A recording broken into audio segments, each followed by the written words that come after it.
High above the Indian Ocean, at 37,000 feet, a Boeing 747 was cruising through the night, carrying 248 passengers and 15 crew members. Inside the cabin, everything felt normal, calm, routine. Then, in less than 60 seconds, the aircraft lost all four engines. At 37,000 feet, it was no longer a jetliner. It was a glider carrying 263 people through the dark sky. This wasn't random. The engines didn't fail by chance. It was the result of a deadly encounter between the aircraft and an invisible cloud of volcanic ash. The question was simple. Would the aircraft recover against all odds? Or would it disappear into the night forever? This is the story of British Airways Flight 009. June 24th, 1982. British Airways Flight 009 was a scheduled international service from London Heathrow to Auckland, New Zealand. Along the way, it was set to stop in Bombay, Kuala Lumpur, Perth, and Melbourne. Just another long-haul flight. Routine. Predictable. Or so it seemed. The plane took off from Kuala Lumpur normally, just like any other flight. Everything looked normal at takeoff. There were no warning signs or problems. No one, neither the crew nor the passengers, could know that this flight was about to turn into one of the most amazing survival stories in modern aviation. The problem started between Kuala Lumpur's Sultan Abdul Aziz Shah Airport and Perth. When the plane was flying over a remote area, mostly ocean and empty sky. In command was Captain Eric Henry Moody, 41 years old. One of the first British Airways pilots trained on the Boeing 747, with a background in gliding. In the right seat was Senior First Officer Roger Greaves, 32, a pilot with nearly 8,000 flying hours. They were joined by a senior flight engineer, responsible for managing the aircraft's complex systems. And far from the cockpit, the real trouble was already beginning.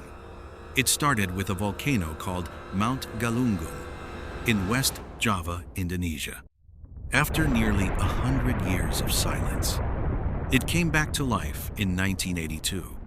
By June, it had already erupted several times, but its ash clouds weren't being tracked by aviation authorities.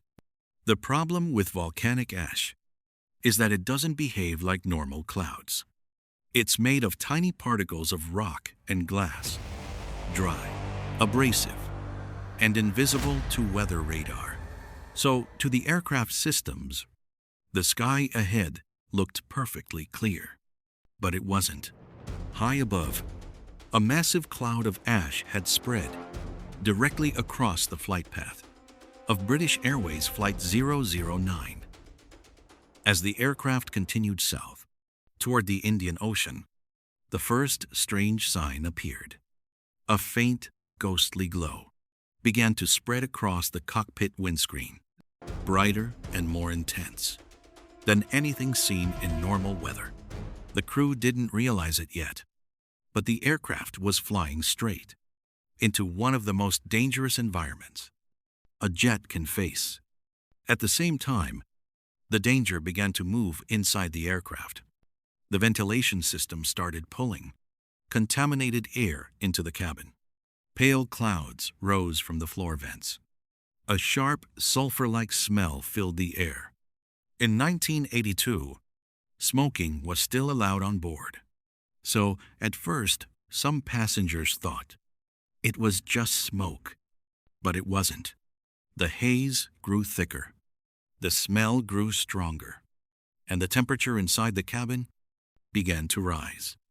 Something was seriously wrong. Then the engines began to fail.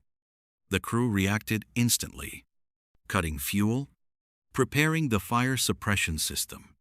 Less than a minute later, engine number 2 failed as well. And almost at the same time, Engines 1 and 3 went silent too. This wasn't random. The failure of all four Rolls-Royce RB211 engines was caused by a deadly mix of volcanic ash and extreme heat. First came erosion. The ash cloud was filled with tiny particles of rock and volcanic glass. At cruising speed, they hit the engines like a sandblaster, grinding away at compressor blades and turbine edges. Then came melting. Inside the engines, temperatures are hot enough to soften steel. The ash didn't just pass through, it melted. The molten material stuck to critical parts, coating turbine blades and guide vanes with a sticky, glass-like layer. Finally, the engines began to choke. As more molten ash built up, it changed the shape of the airflow and blocked the passage of air. The smooth flow of compressed air broke down.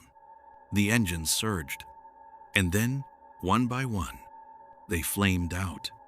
Within minutes, all four engines were clogged by molten ash. The 747 was now a glider. When the last engine failed, the flight engineer broke the silence in the cockpit. "I don't believe it. All four engines have failed." That was the moment. The crew understood the true scale of the emergency. Even at more than 350 tons, the Boeing 747 could still glide. For every kilometer of height it lost, it could travel about 15 kilometers forward.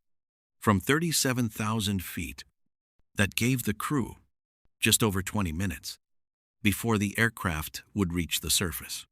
The autopilot held a steady, controlled descent, while the crew worked through the restart checklists. But there was another problem. Below them were the mountains of Java. To clear the peaks, the aircraft had to stay above about 11,500 feet. With all engines out, the aircraft also lost cabin pressurization. As the cabin altitude passed 10,000 feet, the warning horn sounded, and oxygen masks dropped for the passengers.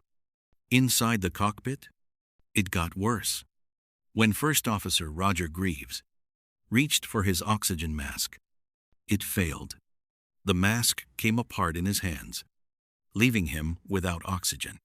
At an altitude where the air was too thin to breathe safely, it was a critical moment. Without oxygen, unconsciousness was only minutes away. Captain Eric Moody reacted immediately. He pushed the aircraft into a rapid emergency descent, aiming for around 12,000 feet, low enough for the crew to breathe without oxygen. Now the race wasn't just to restart the engines. It was to stay conscious long enough to do it. For 13 minutes, the aircraft flew without power. Inside the cabin, the mood was unnaturally quiet. Part shock, part controlled fear. Then the passengers heard the captain's voice. "Ladies and gentlemen, this is your captain speaking. We have a small problem. All four engines have stopped.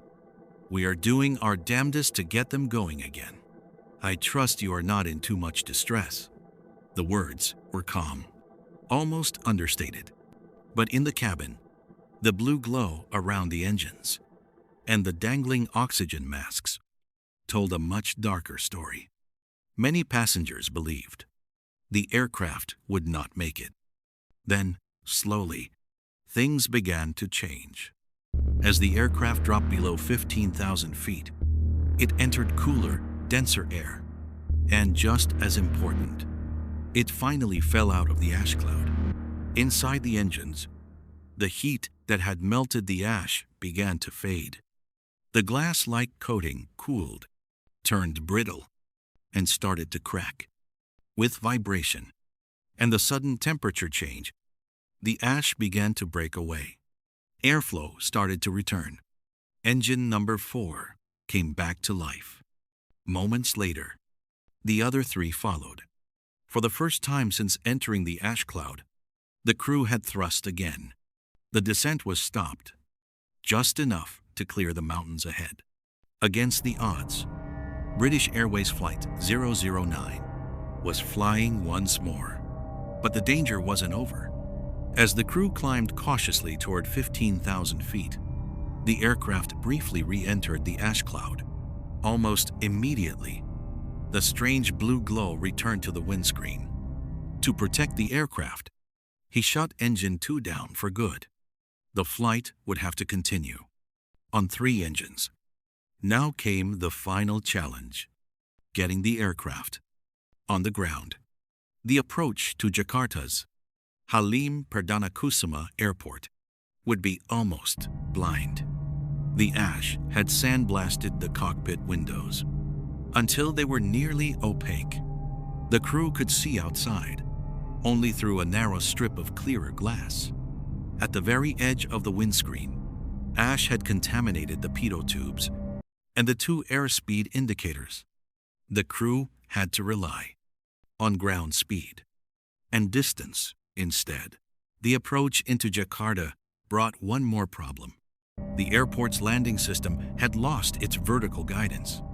The glide slope was gone, so the crew built their own glide path. And through a narrow strip of clearer glass at the very edge of the windscreen, Captain Moody searched for any sign of the runway lights. The landing lights were useless. Their covers had been scratched opaque by ash, and the powerful floodlights around the airport reflected off the damaged windshield. Against the odds, British Airways touched down safely. As the crew left the cockpit, the flight engineer knelt and kissed the runway. Then came the inspection. Up close, the damage was impossible to miss. The aircraft looked like it had been sandblasted. Paint was stripped from the leading edges. Bare metal showed through. The engine nacelles were badly eroded. The nose was pitted and scarred. The cockpit windows were so badly scratched that only small strips at the edges were still partly clear. Even the landing light covers were ruined. Inside the engines, it was just as bad.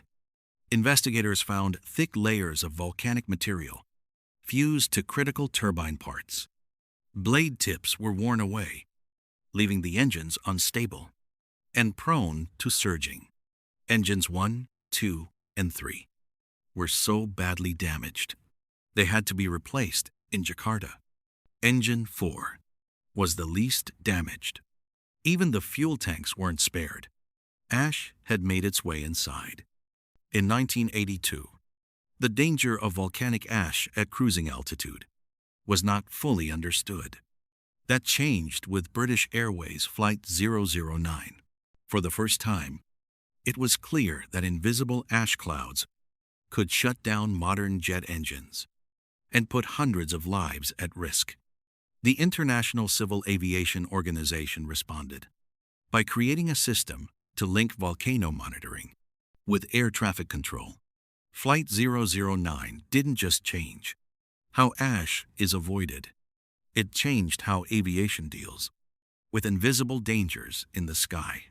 Today, any encounter with volcanic ash is treated as an immediate emergency. British Airways Flight 009 didn't end in disaster, but it became one of the most studied incidents in aviation history.